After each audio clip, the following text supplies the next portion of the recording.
All right, good afternoon, guys. Appreciate you being here. First of all, I want to thank the fans that weathered some of the bad weather to start the game and surely made their presence felt. I'm looking forward to seeing them pack the house this weekend coming up. And then again, got a chance to review the film and get right back to practice, back to work with our guys today, and quickly turn our focus to Texas A&M. Obviously a really impressive team, lots of good players coming off a really big performance on Saturday and whatnot. So certainly looking forward to the opportunity. Again, good start today. And questions, please. Yeah, Texas A&M had a lot of success through the air. So what are going to be the big challenges for Miami's DBs and pass rush? Well, they bring a lot of challenges not only through the air, but they're big up front. They're big, they're physical, they're talented. Those are athletic guys. They move their feet well, they're heavy-handed. They've got a really good run game. They took their shots, so I think that might be a little bit skewed as to their capabilities, because they have a very strong run game, and you watch the way that they're, not only their linemen, but their tight ends, the way they involve them in the running game, and the way their receivers block in the run game as well. They're a very potent offense, so they're a challenging bunch, and we're looking forward to it. What challenges does a Bobby Petrino offense pose? Well, it's a lot of years of great offenses, right? And he's done it every way imaginable, right? He knows how to use his pieces. He's got some really good pieces over there. They got off to a great start. They've got a great quarterback, and he's got some great supporting cast members, I should say. So, the most important thing is making sure that we study film really, really well, that our plan is as airtight as it could be, to give our players the best chance to play fast and free. Mario, it's kind of like a two-part question on Colby. On the first, and we can't off the field for a bit. I wanted to check and make sure he's good to go. And the second thing is that on that screenplay to start off the game, obviously he's defining aspects, kind of his height. So what can he do with his speed and agility? Well, he's a fast guy. He's okay, first of all. He took a shot to the leg, but he was full go. And he finished the game just a little bit banged up, but. He worked on his speed. He worked on his initial quickness more than anything this offseason, and his ability to accelerate and decelerate, so he could become a complete route runner, which is really important to him. Coming out of the junior college, a lot of people thought, well, is he a wide receiver? Is he a tight end? I mean, he's a really good wide receiver, and I think his hard work in the offseason has paid off. It shows, and it showed in this past game. So showed a nice burst there, did a great job securing the football, but even more so, did a nice job setting up his blocks down the field. So he wants to get better. He knows there's a lot of areas he wants to attack, and he's relentless about his approach to the game. So a great guy to have on our team. Mario, Connor Wegman, to Evans, I want to know about him. Had a good game, and Evan Stewart and Noah Thomas had great games. How tough will they be to defend? I know you touched on that, but in that vein, kind of your thoughts on your cornerbacks. How they did. Well, they're really good. I mean, they've not only in this past game that they played, but they've shown even last year how good they can be, and they score a lot of points and make a lot of explosive plays. They're really was probably what stuck out most of their game on Saturday. That the score kept changing in a hurry because of the explosive plays that they made. But again, they're not a one-dimensional team. I mean, they can run the ball really, really well. They protect the quarterback really well. So again, looking forward to the challenge. Game ones can be hit or miss sometimes with blocking and tackling. After assessing the film for you guys on game one, how do you feel like you guys did in those phases? Progress, solid performance in a lot of different areas, especially as it relates to tackling, as it relates to blocking. We had I think it was one negative play, and it was because Emery scrambled late, a little bit of a coverage sack. It was a one negative play. So up front, there's improvement, and lots of improvement to be made, right? Half position, hand placement, movement, identifications, leverage angles, all that stuff. But there certainly is progress, which we're excited about. And I think our players watched the film, and they left there with, I would say, just an appetite to get better. They brought it upon themselves to continue working hard, practice harder, getting better game shape, right? We didn't have a ton of plays this past game. It was a night game. So now the challenges during the day become greater, right? When we're playing in some of the climates that we're going to be playing, particularly at home. So, and it needs to be an advantage for us. So, but overall, just being around our team now for the past several months, it wasn't a shock that the conversations were centered around improvement. as opposed to, hey, we did this really well. So it's a good place to be. Coach, you had two new running backs making their debuts at Hard Rock Stadium Saturday, AJ Allen and Mark Fletcher. I mean, with the progress I'm sure you saw through fall camp up into the big stage there as a season opener, how do you think that really followed through from fall camp and even with the Yeah, they performed well. I thought all backs did, especially considering the fact that, Miami of Ohio does play that extra defender in the box. They create tough angles. You saw the edges, how tight they were, so it's tough to get yards inside. And sometimes they made them inside, and sometimes they bounced them outside, but they played with really good discipline and really good ball security, which was really important, right? They were on point with their assignments, with their reads for the most part, and they ran hard. So for a guy that just got here, transferred in, that just jumped in a fall camp, another guy that's a high schooler that also didn't start up until June, those guys, they did a really good job.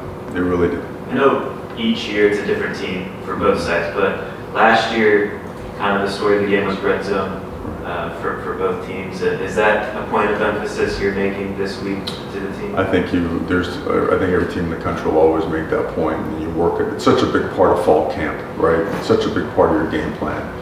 And last year, we really struggled in the red zone, and they were, I believe, a top 10, top 7 to be exact, red zone defense in the country. They just do a really good job of forcing you to just earn every inch down there. Just a very well coached team. There's a lot of experience on that staff and a lot of really good football players, and they put it all together really well. Coach Xavier Restrepo was manning the kick return duties, punt and kick return. Can you go into why you went with him for those duties? He earned it. He won it flat out. Coach, can you talk a little bit about, you not only coached but played in a lot of big games with the bright lights and this being a nationally televised event. Is the message any different to the players this week going into this matchup? The message in terms of? Just with the brighter lights and, more attention being on this game, is it any different than any other game or? Well, I think, the juice takes care of itself, right? I don't think I can do anything at a practice or a meeting to increase that. They're very well aware of the opportunity that we have in front of us. I think we're fortunate to have a bunch of guys that they like to work, and they're really taking these processes and they're elevating standards, on a daily basis. And so far they've allowed us to push ourselves, which is really, really important. So in terms of that stuff, I think when you reach that level of being a competitor at a high level, that it doesn't matter what lines up in front of you, you want to get after it. Do we all know the lights get brighter, the national TV, right? They used to call them the 3 blimp games, right? I don't know if they fly blimps anymore overhead, but those were the big ones. I think we all know the opportunity that, again, is in front of us, and our guys they're really excited to play, and it showed in practice today. Mario, they're honoring the 1983 Hurricanes at halftime on Saturday. I guess you did probably, 12 or 13 during that year. So do you have any memories of that team and what they were like? I remember a black and white TV in my grandfather's house. I remember that. It's iconic, historic. I mean, name it anything super and positive that you can't, because it changed. I think it changed the community down here, right? It changed what the Miami Hurricanes were to be, and the future, and the brand, the label. I think it made Hurricane fans out of all of us, because of the way they played the game. And then on top, of course, they won the game, but the way they played the game, and just inspired so many after that to come and become Miami Hurricanes as well. And then it inspired fans across not only the community, but across the entire country. So obviously a tremendous honor to have those guys in-house. I know we have at least one on staff, a couple on staff, so. What stands out about Texas A&M's D-line? What stands out? A lot, Besides being disruptive, they're disruptive because they're explosive players that are really thick and powerful, but they're also athletic where they can counter, they can get themselves out of tough positions. They split double teams. Even when your double teams are really, from a technique and fundamental standpoint, they're done really well. They create edges in the passing game. They find ways to, just use their hands really well and pin an elbow or get a hold of a wrist, dip, rip, get underneath, flip the offensive lineman's hips and create, some really just condensed pockets. They push the pocket in the middle, but it's not just from a bull rush standpoint. They truly, they're coached really well, and they're really talented, and they play hard. They're an excellent D-line. Mario, the ACC, adding Cal, Stanford, and SMU, and I know you know Cal and Stanford really well. Just your thoughts on the addition of those teams and also how it helped you recruiting-wise, because you know that area. Yeah, I spent a lot of time out there playing against those teams. Really good teams, really good schools, great fan bases, great places to play. And I trust the leadership of not only our university, but our conference, and certainly excited to have those teams as part of it as well. What did you like about Francisco's performance after watching the film? Oh, he's relentless. He plays fearless, throws his body around. He's reckless with his body, but he's pinpoint, just accurate and detailed in his assignments, alignments, and all that kind of stuff. Tremendous nose for the ball. Like he gets it, and he's a great leader. I mean, he's unfazed. All right, good play, bad play. He's on to the next one. I think guys feed off of that, and they know that he's as good of a person as he is a football player. So it resonates strongly when he has success. Do you expect Elijah Arroyo to be possibly available for this game? We expect he has a good chance to be available. He makes a lot of progress. It's a tough one, man. I'd love to come in here and say ready to roll, or just be able to rule it out to make it clear for all of us. But it's progressing. It's just hard to say. We're very hopeful, and from what we saw today, we're very encouraged. Feel good about it. And Jaleel Skinner, I don't believe he played a snap in the last game. Is he okay? He's okay. He's okay. He's working his way into the lineup. He's a good football player, and he's working to get more reps. Mario, a lot of rotation at linebacker. Francisco, KJ Floyd, the same, Court Flagg, Keandre, a lot of guys obviously getting in. That's something you expect to kind of continue going forward, or have they kind of solidified in ones and twos?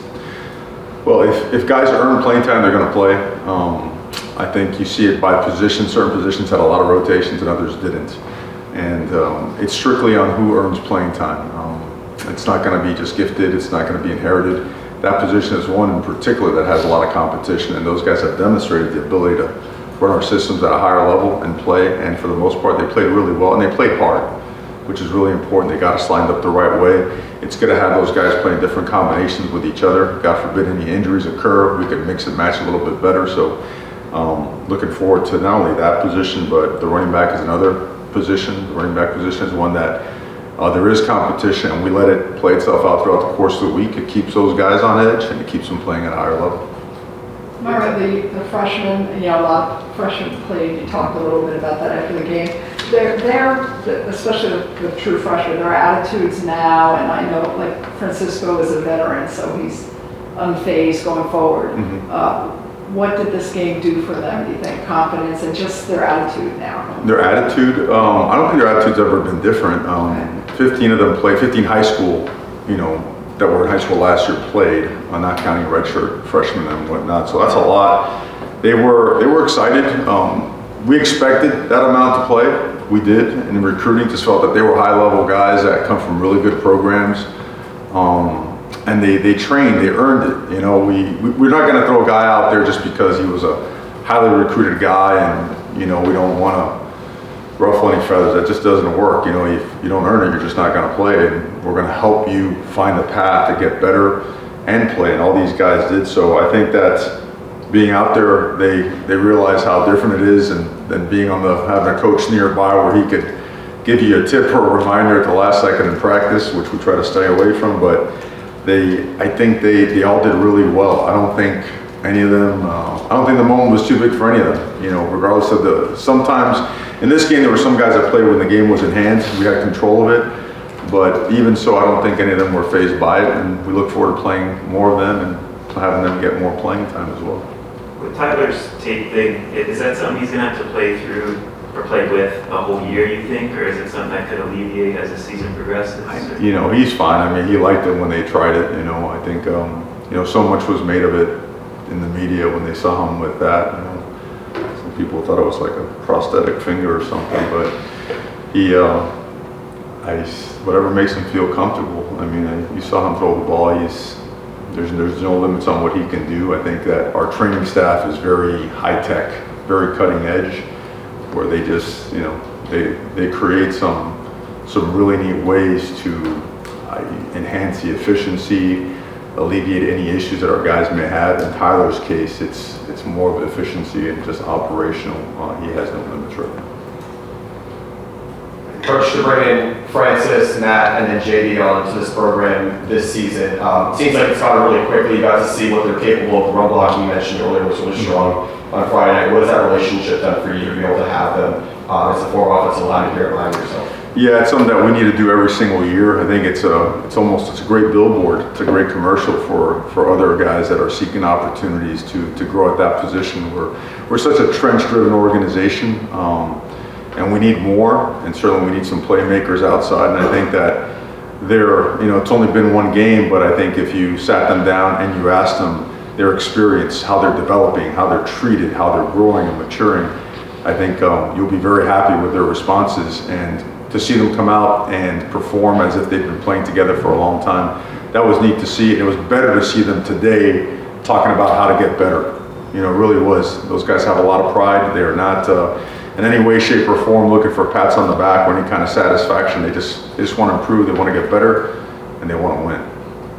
What did you like most about Matt Lee's performance? Matt Lee played well. That was the expectation. You know, watching him on film, while he was at UCF, you could tell he was a high-level player. You know, he's gained about 20 pounds since he's been here, 20 pounds of good weight. He's practiced extremely hard. I mean, he was a representative for us at media days. He was selected as a captain for this past week's game, so the fact that he played well was no surprise. And he likes to be pushed, so we're going to push him. You know, Matt Lee's got a lot more in the tank to give his teammates in the University of Miami, so we're going to make sure that we're going to get it. His athleticism, is it different? Because he was out there pulling and leading the way as a center. Haven't really seen that much around here, but... Yeah, it's probably not since the days of Don Bailey. Have you seen that kind of stuff around here, you know? It's a tremendous advantage. You know, we like to think of offensive linemen as being as big a playmakers as some of the guys out on the perimeter, because when they can do certain things, well, then you can expand the offense and some of the things you do as well. So proud of his effort and performance and looking forward to getting after his butt all week long.